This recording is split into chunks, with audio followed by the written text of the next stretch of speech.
Welcome back to my channel রুমাস kitchen. আজ তোমাদের সাথে শেয়ার করতে চলেছি ইলিশ মাছের একটা অনবদ্য রেসিপি, সেটা হচ্ছে জিরে পাতুরি ইলিশ মাছের। তো চলো আমার সাথে থাকো, সম্পূর্ণ রেসিপিটা দেখতে থাকো। দেখো এখানে ইলিশ মাছ আমি নিয়ে নিয়েছি 4 টুকরো, ভালো করে ধুয়ে নুন মাখিয়ে রেখেছি। আর এখানে কাঁচা সর্ষের তেল রয়েছে, গোটা সর্ষে রয়েছে, এখানে নিয়েছি জিরে, কাঁচা লঙ্কা, নুন হলুদ রয়েছে। তো দেখো কড়াই একটা প্রিহিট করতে দিয়েছি গ্যাসের উপরে। তার মধ্যেই কিন্তু প্রথমেই আমি লঙ্কাগুলোকে একটুখানি ভেজে নিচ্ছি হালকা করে। এই রান্নাটা শিখেছি আমার মায়ের কাছ থেকে আমি, তাই তোমাদের সাথে একটু শেয়ার করছি। তো লঙ্কাগুলো একটু হালকা ভেজে আমি তুলে রাখছি।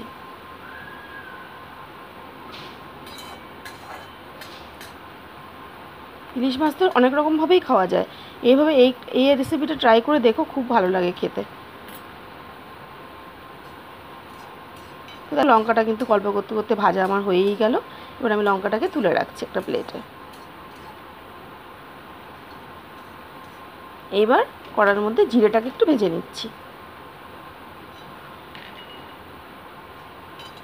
যেহেতু জিরে পাতুরি, তাই জন্য জিরের ভাগটা কিন্তু এখানে বেশি নিয়েছি আমি। মোটামুটি 4টে মাছে 2 টেবিল স্পুন মতো জিরে আমি কিন্তু নিয়েছি এখানে।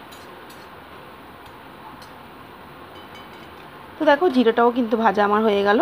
জিরেটাও আমি এবার পাত্রে ঢেলে নিচ্ছি।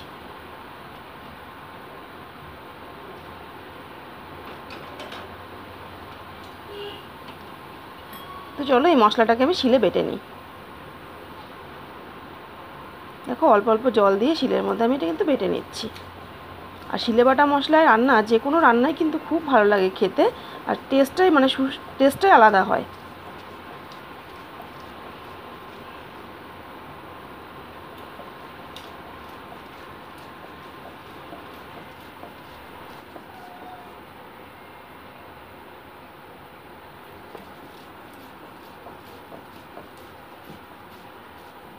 সামান্য সর্ষেও এর মধ্যে কিন্তু আমি অ্যাড করে দিচ্ছি।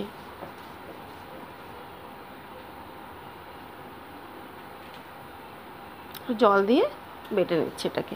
তো মিহি করে কিন্তু বাটতে হবে মশলাটা। তো মিহি করে আমি কিন্তু বেটে নিয়েছি মশলাটা।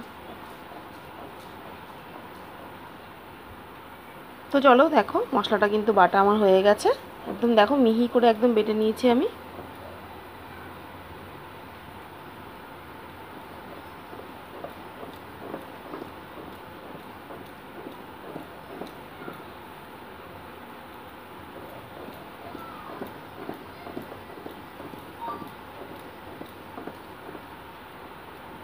তো দেখো মশলাটাকে করা কিন্তু আমার হয়ে গেল।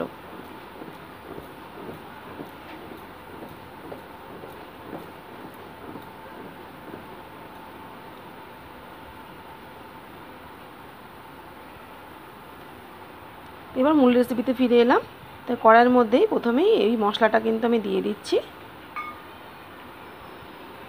এবার দিয়ে দিচ্ছি নুন হলুদ, মশলার সাথে নুন হলুদটাকে মাখিয়ে নিচ্ছি। আর দিচ্ছি সামান্য কাঁচা তেল।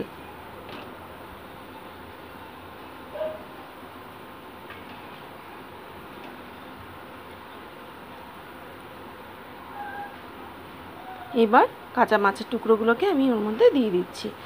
আমি এখানে কাঁচা মাছ দিয়েই করেছি। কাঁচা মাছ দিয়ে এই রেসিপিটা ভালো লাগে খেতে। মাছের গায়ে যে তেল হলুদটা ছিল সেটাও কিন্তু দিয়ে দিলাম।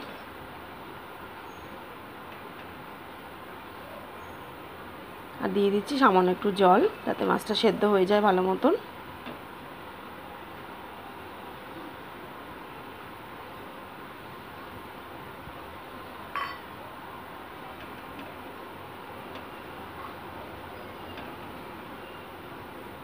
দিয়ে দিচ্ছি গোটা গোটা লঙ্কা। এবার একটু লিড চাপা দিয়ে মোটামুটি 15 মিনিটস কুক করে নিচ্ছি, গ্যাসের ফ্লেমটা একদম লোতে রেখে। তো 15 মিনিটস পর ফিরে এলাম। দেখো মাছটাও কিন্তু সেদ্ধ হয়ে গেছে। তো রান্নাটা কিন্তু আমার হয়ে গেছে। গরম গরম ধোয়া ওঠা ভাতে এরকম এক টুকরো ইলিশ মাছ দারুণ লাগে কিন্তু খেতে।